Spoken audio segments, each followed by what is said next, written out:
ಸುದ್ದಿಯನ್ನು ಕರೆದಿದ್ದೀವಿ. ಈ ತಿಂಗಳು ಮೊನ್ನೆ 25ನೇ ತಾರೀಕು ಹಾಲು ಒಕ್ಕೂಟದ ಚುನಾವಣೆ ನಡೆದಿತ್ತು. ಚುನಾವಣೆಗೆ ಎಲ್ಲ ನಮ್ಮ ಡೆಲಿಗೇಟ್ ಅಧ್ಯಕ್ಷರುಗಳು, ನಮ್ಮ ಜನಪ್ರಿಯ ಶಾಸಕರಾದ ಮುಳಬಾಗಿಲು ತಾಲೂಕಿನ ಸಮೃದ್ಧಿ ಮಂಜಣ್ಣವರು, ಇಲ್ಲಿ ಈ ವೇದಿಕೆ ಮೇಲೆ ಆಗಿಸಿರ್ತಕ್ಕಂಥ ಎಲ್ಲ ನಮ್ಮ ಮುಖಂಡರು, ಹೆಸರು ಹೇಳೋ ಜಾಸ್ತಿ ಜನ ಇದ್ದಾರೆ. ಹೆಸರು ಹೇಳಿದ್ರೆ ಜಾಸ್ತಿ, ಇನ್ನೂ ಮಾತಾಡೋದು ಜಾಸ್ತಿ ಜನ ಇದ್ದಾರೆ. ಆ ಚುನಾವಣೆಗೆ ನನ್ನನ್ನು ಉಸ್ತುವಾರಿ ನೇಮಕ ಮಾಡಿದರು. ಆ ಉಸ್ತುವಾರಿಯನ್ನು ರಾತ್ರಿಗಳು ಜವಾಬ್ದಾರಿ ತಗೊಂಡು ಎಲ್ಲರೂ ನಮ್ಮ JDSನ ಕಾರ್ಯಕರ್ತರು, ಮುಖಂಡರುಗಳು ನನಗೂ ಸಹಕಾರ ಕೊಟ್ಟಿದ್ದಾರೆ. ಆ ಸಹಕಾರ ಕೊಟ್ಟಿದ್ದಕ್ಕೆ ಇಬ್ಬರೂ ಪೂರ್ವಕ್ಕೆ ನಮ್ಮ ಕಡೆಯಲ್ಲಿ ನಾಗರಾಜಣ್ಣವರು, ಪಶ್ಚಿಮಕ್ಕೆ ನಮ್ಮ ಶ್ಯಾಮೇಗೌಡನವರು ಇಬ್ಬರೂ ಗೆದ್ದಿದ್ದಾರೆ. ಆ ಗೆದ್ದಿರೋದಕ್ಕೆ ಎಲ್ಲರಿಗೂ ನನ್ನ ಅಭಿನಂದನೆ ಸಲ್ಲಿಸುತ್ತೇನೆ. ಸರ್, ಈಗ ಕಲ್ಲಿಪಲ್ಲಿ ಪ್ರಕಾಶ್ ಅವರು ಹಿಂಗೆಲ್ಲ ಒಂದು ಇದು ಮಾಡಿದ್ರು ಸರ್. ಏನಂದರೆ ಸ್ನೇಹನ ಪಕ್ಷನ ಅಂದರೆ ನಾನು ಸ್ನೇಹಕ್ಕೆ ಬೆಲೆ ಕೊಡ್ತೀನಿ, ಅವ್ರು ಕೊಟ್ಟಿಲ್ಲ ಅಂತ ಹೇಳಿದ್ರು. ನಾನು ಸ್ನೇಹಕ್ಕೆ ಬೆಲೆ ಕೊಟ್ಟಿದ್ದೀನಿ. ಅವರು ದೊಡ್ಡವರು ಮಾತಾಡಿದ್ದಾರೆ ಅಲ್ವಾ, ಅವ್ರ ಬಗ್ಗೆ ನಾನು ಮಾತಾಡೋಕ್ಕೆ ಇಂತಿಸ್ತಿಲ್ಲ. ದೊಡ್ಡವರು ಆ ಜಾಗದಲ್ಲಿ ನಾನಿದ್ರೂ ಮಾತಾಡ್ತಾ ಇದ್ದೆ. ಈ ಮಾತು ಅವ್ರಿಗೆ ನೋವಿರುತ್ತೆ, ನಮಗೆ ಮಾಡಿಲ್ಲ ಅಂತ ನೋವಿದೆ. ಆದರೂ ನಾನು ಪಕ್ಷ ಜವಾಬ್ದಾರಿ ಕೊಟ್ಟಿದ್ರು, ಪಕ್ಷ ನೋಡಿದ್ದೀನಿ. ಆ ಜಾಗದಲ್ಲಿ ನಾನಿದ್ರು ಮಾತಾಡಿದ್ದಕ್ಕೆ ಅಭಿನಂದನೆ ಮಾಡ್ತಾ ಇದ್ದೀನಿ. ಅವರು ಪಕ್ಷ ಜವಾಬ್ದಾರಿ ಕೊಟ್ಟಿದ್ರು, ಎರಡನ್ನು ಗೆಲ್ಸಿದ್ದೀವಿ ಅಂತ ಹೇಳ್ತಾ ಇದ್ದಾರೆ. ಮೂರು ಜವಾಬ್ದಾರಿ ನನಗೆ ಕೊಟ್ಟಿಲ್ಲ. ಆಯಮ್ಮ ಹಾಕೋದು ನನಗೆ ಗೊತ್ತಿಲ್ಲ. ಆಮೇಲೆ ಕೋಲಾರಲ್ಲಿ ಅನೌನ್ಸ್ ಮಾಡಿದ್ದಾರೆ. ಬಟ್ ಎರಡೂ ನಾನು ಜವಾಬ್ದಾರಿ ತೊಗೊಂಡಿದ್ದೀನಿ. ಆಯಮ್ಮನ ಜವಾಬ್ದಾರಿ ತಗೊಳ್ಳೋಕ್ಕೆ 2-3 ದಿವಸ ಇತ್ತು. ಮಾಡೋಕ್ಕೆ ನನಗಾಗಿಲ್ಲ. ಆಯಮ್ಮನ ಡೈರೆಕ್ಟಾಗಿ ಹೇಳಿದ್ರು, ಇದು 2-3 ದಿವಸದಲ್ಲಿ ಮಾಡೋಕ್ಕಾಗಲ್ಲಮ್ಮ, ಕೋಲಾರ ಇದೆ, ಶ್ರೀನಿವಾಸಪುರ ಇದೆ, ಮುಳಬಾಗಿಲು ಇದೆ, 3 ಕಡೆನೂ ಮಾಡಬೇಕಾಗುತ್ತೆ, ಆಗಲ್ಲ ಅಂತ ಆಯಮ್ಮನಿಗೂ ನಾನು ಹೇಳಿದೆ. ಪಕ್ಷ ತೀರ್ಮಾನ ತೆಗೆದುಕೊಂಡು ನೀವು ನಾನು ಮಾಡೋಕ್ಕಾಗಿಲ್ಲ ಅಂತ 3 ದಿವಸ ನಾವೇನು ಮಾಡೋಕ್ಕಾಗುತ್ತೆ? ನೀವು ಹೇಳ್ತಾರಲ್ಲ, 2 ತಾಲೂಕು ಸುತ್ತಕ್ಕಾಗಲ್ಲ ಅಂತ, 3 ತಾಲೂಕು ಸುತ್ತಕ್ಕಾಗಲ್ಲ ಅಂತ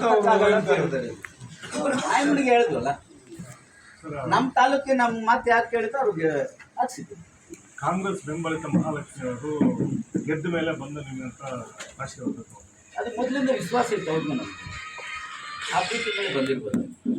ಮೊದಲು ನಾವು ಕಾಂಗ್ರೆಸ್ ಜೊತೆಲಿ ಇದ್ದು, ನಾವು ಆ ಪ್ರೀತಿ ಮೇಲೆ ಬಂದು ಹೋಗಿ ಕೋಲಾರ ಓಟ್ ಹಾಕ್ಸೋಕ್ಕಾಗುತ್ತಾ, ಶ್ರೀನಿವಾಸದಲ್ಲಿ ಆಗುತ್ತಾ, ಮುಳಬಾಗಿಲಲ್ಲಿ ಹಾಕ್ಸಿದ್ವಿ. ಅಲ್ಲ ಸರ್, ಅವ್ರಿಗೆ ಸಹಕಾರ ಮಾಡಿದ್ರಿ. ನಾನು ಸಹಕಾರ ಮಾಡೋಕ್ಕಾಗಿಲ್ವ, ಯಾರಿಗೂ ಮಾಡೋಕ್ಕಾಗಿಲ್ಲ. ಕೃತಜ್ಞತೆ ಸಲ್ಲಿಸಿದ್ದಾರೆ ಸಹಕಾರ ಪ್ರೀತಿ. ಇಲ್ಲಿ 2 ಕ್ಷೇತ್ರದಲ್ಲೇ ಅವರು ಮಾಡೋಕ್ಕೆ ಅವ್ರಿಗೆ ಇರ್ತಲ್ಲ.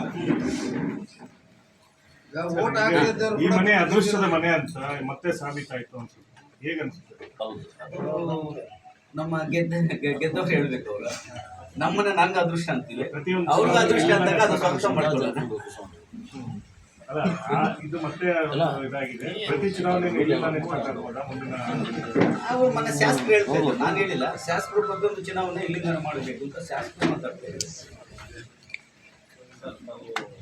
ಕಾಂಗ್ರೆಸ್ ಅಲ್ಲಿ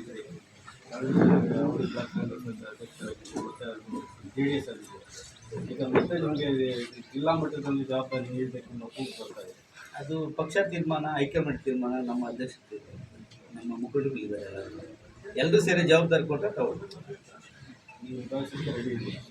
ಎಲ್ಲರೂ ಕೊಟ್ಟು ಮೇಲೆ ನಿಭಾಯಿಸ್ಬೇಕು. ನೀವು ಕೊಟ್ಟರು ನಿಭಾಯಿಸಿ. ಸರ್, ಒಂದು ಕಡೆ ಕಾಂಗ್ರೆಸ್ನ ಸಾಫ್ಟ್ ಆಗಿರ್ತದೆ, ಒಂದು ಕಡೆ ಕಾಂಗ್ರೆಸ್ನ ಸಚಿವರೇ ನಿಮ್ಮ ಆಪ್ತರಾಗಿ ನೀವು ಆಪ್ತರಾಗಿರ್ತೀರಿ. ಇನ್ನೊಂದು ಕಡೆ ಈ ಪಕ್ಷದ ಇದರಲ್ಲೂ ಎರಡನ್ನೂ ಹೆಂಗೆ ಬ್ಯಾಲೆನ್ಸ್ ಮಾಡ್ತೀರಾ? ಅವರು ವಿಶ್ವಾಸ, ಅವರು ಇಲ್ಲ ನಮ್ಮ ಪಕ್ಷಕ್ಕೆ ಅವರು ಬೇಕು ಅಂತ ಅವ್ರು ಕೂಗ್ತಾ ಇದ್ದಾರೆ, ಈ ಪಕ್ಷ ನಿಮ್ಗೆ ಬೇಕು ಅಂತ. ಅದು 2 ಪಕ್ಷನೂ ನಿಮ್ಮನ್ನ ಸೆಳೀತಾ ಇದೆ. ಇದಕ್ಕೆ ಏನು ಉತ್ತರ ಕೊಡ್ತೀವಿ? ಹೆಂಗಾಗುತ್ತೆ? ನಾವು ಪಕ್ಷದಲ್ಲಿ ಇದ್ದೀವಲ್ಲ, ನಡ್ಬಿಟ್ಟಿದ್ವಿ. ಅಲ್ಲ, 2ಕ್ಕೂ ಸೆಳೀತಾ ಇದ್ದಾರೆ. ಯಾವ ಕಡೆ ವಾಳಬಹುದು? ಅದು ಅವ್ರ ಸ್ಥಿತಿ, ನಾವೇನು ಮಾಡೋಕ್ಕಾಗಲ್ಲ. ವಿಶ್ವಾಸ ಬೇರೆ, ಪಕ್ಷ ಬೇರೆ. ಪಕ್ಷ ಬೇರೆ. ಸರ್, ಅನೈತಿಕ ಸಂಬಂಧ ಇತ್ತು ಅಂತ ಪಕ್ಷ ಕಾಂಗ್ರೆಸ್ ನಮ್ಗೆ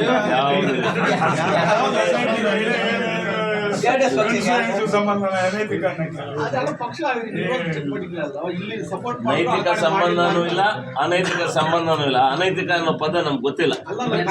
ನೀವು ಹೇಳ್ತಾ ಇರೋದು ಸಪೋರ್ಟ್ ಮಾಡಿದ್ರು, ಆ ಕಡೆ ಮಾಡಿಲ್ಲ ಅಂತ. ಈಗ ಅಲ್ಲುಪಲ್ಲಿ ಪ್ರಕಾಶ್ ಅವರು ನೀವು ಆಪ್ತ ಸ್ನೇಹಿತರು. ಈ ಸ್ನೇಹವನ್ನ ಹೇಗೆ ಮುಂದುವರಿಸ್ತೀರಾ, ಇಲ್ಲ ಇಲ್ಲಿಗೆ ಈ ಚುನಾವಣೆಯಿಂದ ವೈಮನಸ್ಸಾಗಿ ಹೇಗೆ ಬೆಳಿಬೋದು ಸರ್ ನಿಮ್ಮ ಸ್ನೇಹ? ಸ್ನೇಹ ಮುಂದುವರಿಸ್ತೀವಿ. ಸ್ನೇಹ ಮುಂದುವರಿಸಿ. ನೀವು ನಮ್ಗೆ ಸಪೋರ್ಟ್ ಮಾಡಿಲ್ಲ ಅಂತ ಹೇಳ್ತಿದ್ದಾರೆ ಅವ್ರು. ಇದು ಪಕ್ಷದಲ್ಲಿದ್ದೀನಿ. ಸ್ನೇಹಕ್ಕೂ ಪಕ್ಷಕ್ಕೂ ಅವರೇ ಹೇಳಿದ್ರು ಸರ್, ಅಲ್ಲಲ್ಲ ನಾನು ಸ್ನೇಹಕ್ಕೆ ಈಗ ಇದಾಗ್ತಾ ಇದ್ದೆ ಅಂತ ಹೇಳಿದೆ ಅವ್ರು ಇಂಡಿಪೆಂಡೆಂಟ್ ಇಲ್ಲ ಅಂತ ಅವಾಗಲೇ ಹೇಳಿದಾರೆ. ದೊಡ್ಡವ್ರು ಹೇಳಿದ್ರೆ ಅದಕ್ಕೆ ಸ್ವಾಗತ ಮಾಡ್ಕೊಳ್ತೀವಿ. ನಾನು ಹೇಳಿದಿಲ್ಲ ಅವ್ರ ಜಾಗದಲ್ಲಿ ನಾನಿದ್ದರೂ ಆ ಮಾತು ಹೇಳ್ತಾ ಇದ್ದೆ. ಅವ್ರಿಗೆ ನೋವಾಗಿದೆ, ಜೊತೆಯಲ್ಲಿಲ್ಲ, ವಿಶ್ವಾಸದಲ್ಲಿ ಇದ್ವಲ್ಲ, ಸಪೋರ್ಟ್ ಮಾಡಿಲ್ಲ ಅಂತ ನೋವಿದೆ ಅಂದಿದ್ದಾರೆ. ತಪ್ಪೇನಿಲ್ಲ, ಅವ್ರು ಮಾತಾಡಿದಕ್ಕೆ ತಪ್ಪೇನಿಲ್ಲ.